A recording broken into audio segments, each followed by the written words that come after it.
এক ঘর লোকের সামনে দাঁড়িয়ে আমার শাশুড়ি আমাকে অকথ্য ভাষায় গালিগালাজ করছে এবং এগুলো সব আমার শ্বশুর বাড়ির লোক দেখছে এবং এনজয় করছে, সাথে আমার হাজবেন্ডও।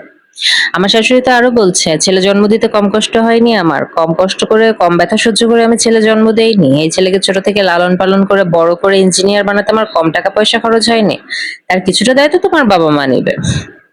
এবার আমি একটু বজ্রকণ্ঠে বিদ্রুপের সহিতই বলে উঠলাম, আমার বাবা মার তো আমাকে লেখাপড়া করাতে কোনো খরচ হয়নি, আমিও তো মাস্টার্স পাস, আমি তো পুরো ফ্রিতে পড়ছি, আমার তো বাবার কোনো টাকা পয়সাই খরচ হয়নি আমার পিছনে।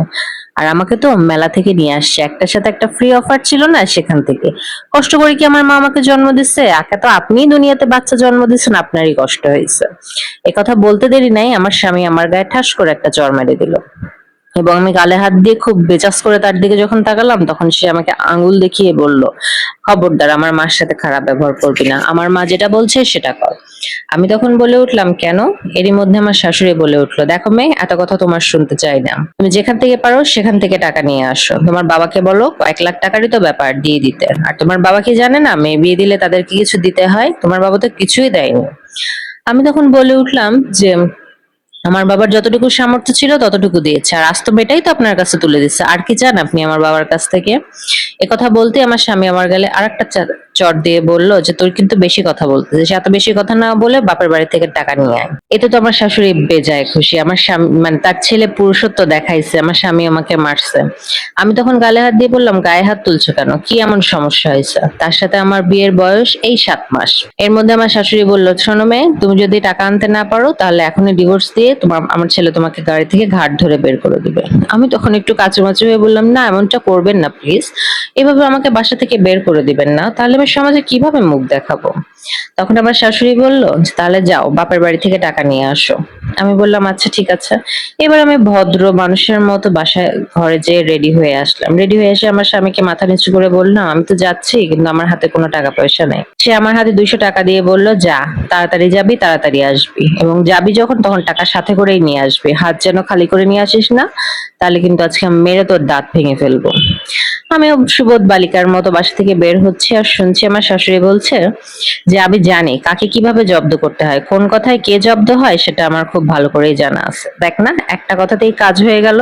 আমি একটু মুচকি হেসে বাসা থেকে বের হয়ে গেলাম এবং ফিরলাম বেশ 3-4 ঘন্টা পর। এবং যখন বাসায় ফিরলাম, কলিং বেলটা বাজানোর পরে যখন গেটটা খুলে দিল, তখন দেখি ড্রয়িং রুমে সবাই বসে আছে এবং সবারই চোখ চড়ক গাছে। হ্যাঁ, আমি যখন বাসায় আসি তখন সাথে করে পুলিশ নিয়ে আসছে। আমি পুলিশ কেস করছি ওদের এগেনস্টে, জোরা আমার কাছ থেকে যৌতুক চাচ্ছে, আমার ফ্যামিলির এগেনস্টে ওরা যৌতুক চাচ্ছে, সেই হিসেবে আমি কেস করে দিয়ে আসছি। এবং পুলিশ অফিসার বাসায় ঢুকে সবাইকে এক এক করে জেরা করতে লাগলো এবং জেরা করে তাদেরকে বেশ কড়া গলায় ওয়ার্নিং দিয়ে গেল যে, প্রথমবার আসছি তাই তোদেরকে ওয়ার্নিং দিয়ে গেলাম, কিন্তু দ্বিতীয়বার যদি আসি তাহলে কিন্তু তোদের কোমরের দড়ি পড়া একদম থানায় নিয়ে যাব। এরপর তিনি আরো কিছু কথা বলে তাদেরকে বেশ কড়া গলায় ওয়ার্নিং দিয়ে সেখান থেকে চলে গেল। এবং যেই তারা ওখান থেকে বের হয়ে গেল, সাথে সাথে আমার স্বামী আসলো আমার গায়ে হাত তোলার জন্য, এবং আমি বললাম যে, একটা যদি গায়ে হাত তোলো তাহলে পুলিশের তদন্ত তোমাদেরকেই ধরে নিয়ে যাবে, কারণ আমি সেভাবেই তাদের কাছে কমপ্লেনটা করে আসছি যে, এই বাড়ি থেকে যদি আমার কোনো ক্ষতি হয় তাহলে তার জন্য এরা দায়ী। এখন তোমরা চিন্তা করো, তোমরা জেলে যাবা না কি করবা? কথা বলে আমি তাদেরকে আরো বললাম, আমার কোনো রকম ক্ষতি হলে কিন্তু পুলিশ এসে তোমাদেরকেই ধরে নিয়ে যাবে, এখন তোমরা বলো তো তোমরা কি করতে চাচ্ছ? তারা তো সবাই চুপ করে থাকলো। এবার আমি বলতে শুরু করলাম, আমার কাবিনের 5 লাখ টাকা যেভাবেই হোক রেডি করো, কারণ তোমার মতো লোকের সাথে সংসার করা আমার পক্ষে সম্ভব না। আমি তোমাকে ডিভোর্স দিব এবং ডিভোর্স পেপারটা তুমি রেডি করে আমার হাতে দিবা, এবং আমার কাবিনের টাকা সহ, কারণ তোমার মতো মেরুদণ্ডহীন ছেলের সাথে আর যাই হোক আমি সংসার করতে পারবো না। আরো বললাম, যদি আমার গায়ে হাত না তুলতে তাহলে আমি এতক্ষণ তোমার বাড়ির লক্ষ্মীমন্ত বউ থাকতাম, কিন্তু তুমি বাঘিনীকে রাগায় দিচ্ছ। তুমি ভালো মানুষই তো দেখছো আমার, কিন্তু তুমি আমার বাঘের রূপটা দেখো নাই, এবার তুমি সেটাই দেখবা। কথা বলে সেখানে আর চিন্তা করলাম আর বেশিক্ষণ দাঁড়ানো যাবে না, কে বলতে পারে যদি আমাকে মেরে গুম করে দেয়, বা যদি মেরে অ্যাক্সিডেন্ট কেস বলে চালায় দেয়, তাই এখান থেকে বের হয়ে যেতে হবে। দ্রুত পায়ে সেখান থেকে বের হয়ে গেলাম একদম খালি হাতে। বের হয়ে যে রাস্তায় হাঁটছি আর ভাবছি বাবাকে সবটা জানাতে হবে। আমার বাবা তো মুচকি হেসে বলবে, একদম উচিত কাজ করছিস, তুই যা ঘরে যা ফ্রেশ হয়ে নে। আর আমার মা, সে তো বাংলা সিনেমার মতো খালি কান্নাকাটি করবে আর বলবে, কি হবে এখন আমার মেয়ের, তাকেও আবার সামলাতে হবে। যাই, এখন এক কাপ কড়া করে চা না খেলে মেজাজটা কিছুতেই ঠিক হচ্ছে না, দ্রুত বাসায় যেতে হবে।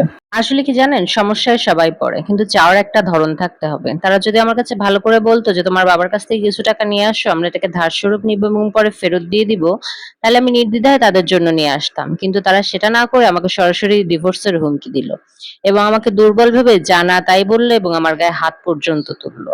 আসলে যৌতুকের এগেনস্টে, নারী নির্যাতনের এগেনস্টে যদি এভাবে প্রত্যেকটা মেয়ে, প্রত্যেকটা বাড়ির প্রত্যেকটা বউ রুখে দাঁড়াতে পারে, তবেই কিন্তু আমরা নারীরা জিতে যেতে পারে। যৌতুকের এগেনস্টে বলেন, নারী নির্যাতনের এগেনস্টে বলেন, আমরা কিন্তু তাহলে সবাইকে শিক্ষা দিতে পারি যে হ্যাঁ, আমাদের সাথেও এরকম করা যাবে না, আমরাও দুর্বল না।